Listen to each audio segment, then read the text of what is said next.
অনুপাত ও সমানুপাতের অঙ্ক। আজকে আমরা দেখব 8:16:24 জিজ্ঞাসার জন্য একটি ব্যক্তি 8 টাকা এবং একটি ব্যক্তি 16, একটি ব্যক্তি 24, তাহলে আর একটা ব্যক্তি, চতুর্থ ব্যক্তি কত পাবে সেটা দেখবো আমরা। এইরকম অঙ্ক যদি আপনাদেরকে দেয় তাহলে আপনারা কি করবেন? সমান 8/16 সমান 24 জিজ্ঞাসা চিহ্ন, যে ব্যক্তি চতুর্থ ব্যক্তিটা পাবে সেটা জিজ্ঞাসা চিহ্ন আমরা দিয়ে রাখবো।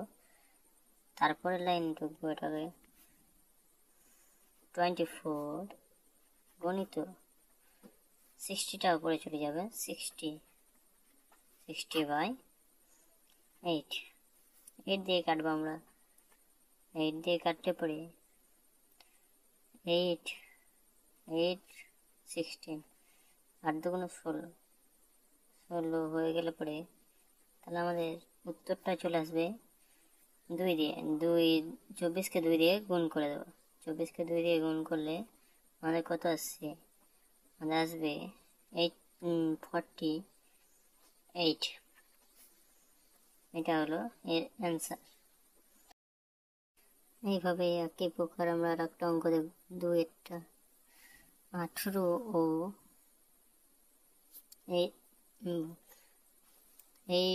18 এর মধ্যে সমানুপাতি কত? এটা বার করতে গেলে আমাদের প্রথমে করতে হবে 8 গণিত 18 সমান হয়ে যাবে কত? 44, 144, 144 হয়ে যাবে। তাহলে 144কে আমরা যেটা দিয়ে ভাগ করা যায় সেটা করবো। কোনটা দিয়ে ভাগ করা যায়? 144কে 12 স্কোয়ার দিয়ে ভাগ করা যায়। 12কে 12 দিয়ে গুণ করলে পরে এসে যাবে। তাহলে আমাদের উত্তরটা যে সমানুপাতিক উত্তরটা হলো 112। এটা হচ্ছে এর আনসার। এই প্রকার অঙ্ক দিলে পরে সবসময় এটা দেখব। একইভাবে আমরা দেখব সমানুপাতে করলাম দুটো, অনুপাতের একটা অঙ্ক দেব।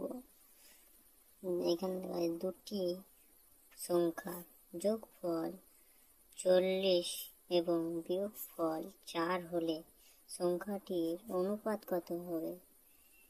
এইভাবে যদি অঙ্ক দেয় তাহলে 40, একবার লিখবো 40 সমান 40 + 4 40 - 4/2 লিখে এবার আমরা এটাকে অনুপাতে না হলে আমাদের হয়ে যাচ্ছে 40-এর সঙ্গে 44 4 যোগ করলে পরে 44 হয়ে যাচ্ছে। 44 * 40-এর সঙ্গে আমরা 4 মাইনাস দেবো, তাহলে 36 হলো। এবার আমরা এটাকে কাটাকুটি করবো। প্রথমে কত? 4 × 44 36কে কয় দিয়ে দেবো যাতে যায়